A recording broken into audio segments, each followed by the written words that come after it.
வணக்கம் சகோதரர்களே, சகோதரிகளே. இந்த இரவில உங்கள் எல்லாரையும் ஒரு மிக விசித்திரமான பயங்கர கதைக்குள் அழைத்துக் கொண்டு போகப் போகிறேன். இதை கேட்கும்போது உங்கள் பக்கத்தில் வெளிச்சம் ஒன்று இருக்கட்டும், இல்லனா உங்கள் மனசுக்கே பதறிவிடும்.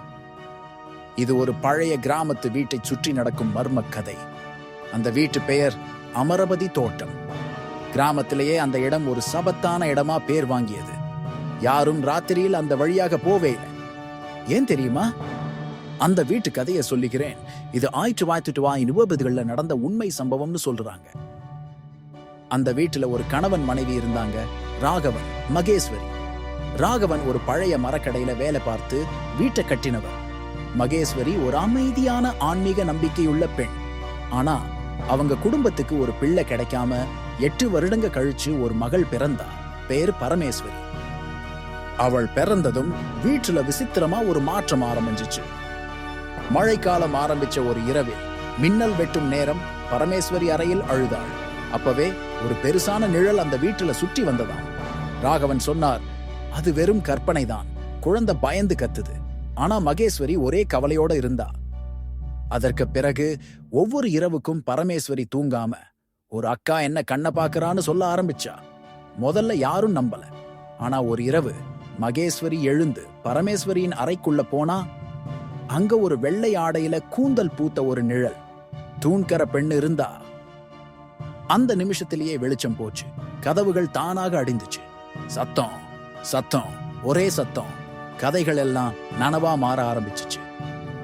கொஞ்ச நாட்கள் கழிச்சு பரமேஸ்வரி தான் பேசவே இல்லை. ஒரு பெண் தன்னோட அக்காவா வர்றாளாம், இரவுல பாட்டு பாடுறாளாம், பொம்மையா விளையாடுறாளாம். ஆனா யாருக்கும் தெரியாம அந்த அக்கா யார். மகேஸ்வரி ஒரு நாள் கிராம தேவஸ்தானத்துல ஒரு பண்டிதரை சந்திச்சா.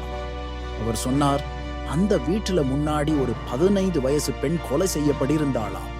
அவளோட ஆவிதான் உங்க பிள்ளைய பின்தொடருது. அந்த ஆவி தனக்கு ஒரு தங்கை கிடைத்ததுன்னு நம்பி அவளை விட்டு போக மாட்டா. இது கேட்டதும் ராகவன் ஒரு பெரிய தந்திர சாஸ்திரம் செய்ய வைக்கிறார். ஆனா அந்த இரவில தான் வீட்டுக்குள்ள பீரிங்கி சத்தம், கதவுகள் அடிக்கப்படுது, புடவைய சத்தம், கூச்சல். அந்த இரவுக்கு பிறகு பரமேஸ்வரி காணாமலா போயிடுறா. வீட்டு வாசல்ல மட்டும் அவளோட பொம்மை கிடைக்குது, பக்கத்துல ரத்தக்கரை. அதுக்கப்புறம் அந்த வீட்டுல யாரும் குடியிருக்க மாட்டாங்க. வீட்டை மூடிட்டாங்க. ஆனா ராத்திரியில அந்த வீட்டுல இருந்து பாட்டுங்களும் சிரிப்பு சத்தங்களும் வரும். இப்போ அந்த வீடு பூதக்காவலுக்கு தான் புகழ் பெற்றது. யாராவது அந்த வீட்டை கட்டிக்க பார்க்கலனா அவர்களை ஒரு பெண் நிழல் தொடர்ந்து போவான். அது யாருன்னு கேக்குறீங்களா? அவங்க சொல்றாங்க, பரமேஸ்வரியோ இல்ல அந்த பழைய அக்காவோ. யாரா இருந்தாலும் அந்த வீடு வாழ்வதற்கல்ல, மரணத்துக்கா. நீங்க ஒரு நாள் அந்த கிராமம் போனீங்கன்னா அமரபதி தோட்டம் ஒரு பழைய பெயர் பலகை பார்ப்பீங்க. அந்த வீடு இன்னும் இருட்டுல தான் இருக்கு.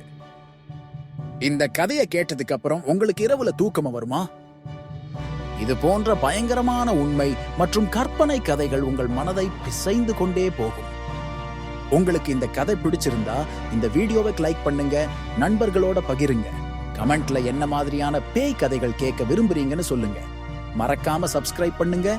மார்க்கெட் மசாலாய அடுத்த பயங்கரமான கதையை சந்திக்கலாம்.